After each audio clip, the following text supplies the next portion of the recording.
So this was kind of a thought that occurred to me this week when I was watching a 5-minute video on YouTube. And I apologize, yes, of course, concerning the Power Rangers. Young man by the name of Andre, at least I think he's a young man. He might be my age. I don't know. Not sure, but, well, either way. He's a nerd culture movie review vlogger guy that I watch occasionally on there. I like him. He's got a good personality. He's a cheerful guy. He had this announcement that he was the new Blue Ranger, as the title said there. Well, what he was announcing was that he had been picked as part of a promo for a new game system based on the Power Rangers, and they were promoting it through this streaming website where him and a bunch of other people were playing the characters as they played the game. So he was, and Saban, the company behind Power Rangers, Saban had put their stamp of approval on it. They had their guys put together a theme song and everything for him. So he's just kind of letting people know what it was about, because people had been kind of on the Twitter, like his name had come up with something about Power Rangers there, and so he's kind of letting his viewers know this is what it is.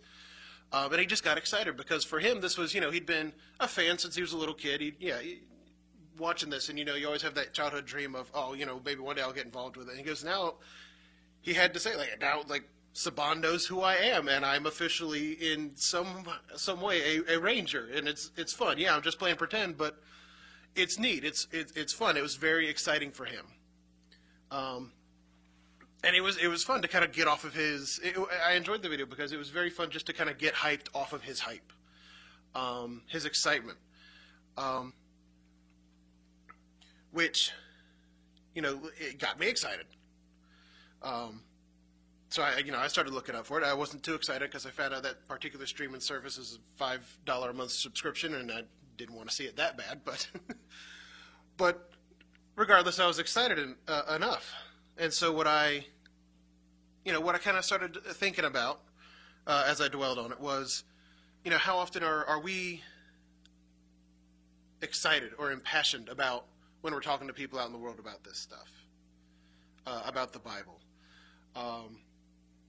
Because I know, at least in my experience, Sherry tends to do this better than I do, but in my experience, I tend to, when I'm talking to people, what I say when I'm trying to talk to them about the Bible, it's very measured, is a good word, I think, where it's like I'm very specific about what I'm saying.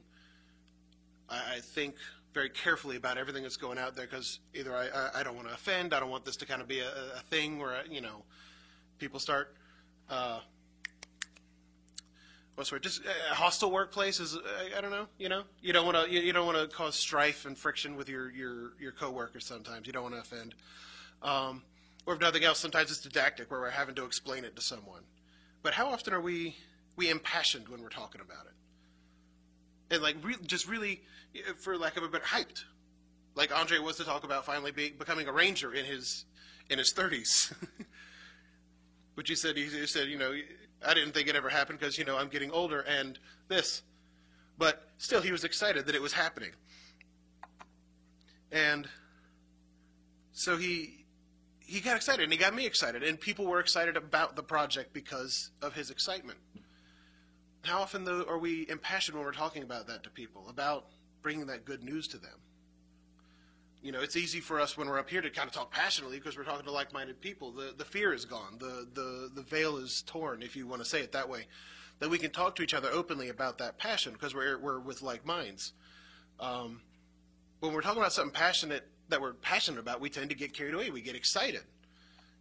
Sherry talking about her homeless projects and helping people. She gets into it. She loves talking about it. Whether it's weightlifting, me and my movies, just whatever it is, we get impassioned and we get excited. And then even if people have no idea what we're talking about, they still feel that excitement and they get excited for us, if nothing else. So, is it just something of a mindset that we've got to kind of make sure that we are, and this is not accusatory or anything, this is just a general kind of, can we be more impassioned, that we can at least get people excited about it? Because why shouldn't we be excited about it? I tried to look up verses for this, and there's too many. All through Deuteronomy, anytime they talk about loving God, searching God, wanting God, it's with all your heart and with all your soul, over and over again. Sometimes they throw in at the end, with all your might, or with all your joy. Have you been searching for God with all your joy and your heart and your soul and your might? Like, that passion, it brings forth a want to, a desire to gain that excitement. You know, there's the it's not the right term. I'm trying to think of it, but the right term. But fighting fire with fire. The idea that these fires are feeding into each other, making everything hotter. It works. Earlier this year, Sherry and I, no, I'm sorry, it was last year, because it was when I had the accident. Sherry didn't completely trust the van yet, even though the damage was all cosmetic. So she was like, well, maybe we just don't drive as far and go to church. And I was like, well, where are we going to not drive as far? I was like, we're going to go to United again? And she was like, no. But I found out there's this one church. It's Sabbatarian. They're not affiliated with anyone. Let's go there. Well, we got there, and for lack of a better term, it was a black church. For lack of a better term. It wasn't too different. They started with 2 songs just like we start with 2 songs. It's just when they ended the 2 songs, we were 45 minutes in. And there's just this passion and this want to praise and to worship in that room. That was intoxicating. And while I still sat there like I normally do, in my quietness, I kind of call that because it contrasts my wife, where I remember we went to a baseball game one time, and me being slightly unfamiliar with baseball, I remember sitting and watching the sport very much to kind of understand the tactics and rules. And she's like, why aren't you screaming and getting excited? I'm like, I'm watching the game. Why would I interrupt? But it was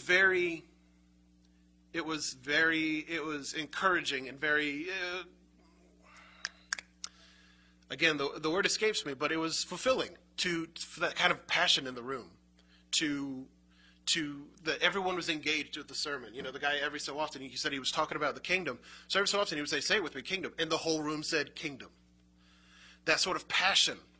And again, that is in that closed doors, but we have to also go out with that sort of fervor and that great commission we've been given to preach to others, because, to borrow from the video game lingo, so often when people aren't getting it, in video games, it's like, get good is the only advice you get. Just get better. Too often we treat our conversation with the world as y'all need to do better. Maybe we should just get them excited, because most of them out there are in the same place as we are, at least in the idea that Christ is king. We just got to get them closer to us, and if we get them excited, see that there's a passion in what we're doing here, then if we can exude that passion that's out there that we have in here, if we can erase that fear, then we can maybe bring them in more, convince them that this is a thing, that it's real, that it's an energy that's alive, that spirit within us. So when we got into the world, we just got to remember to keep that mindset, to get hype.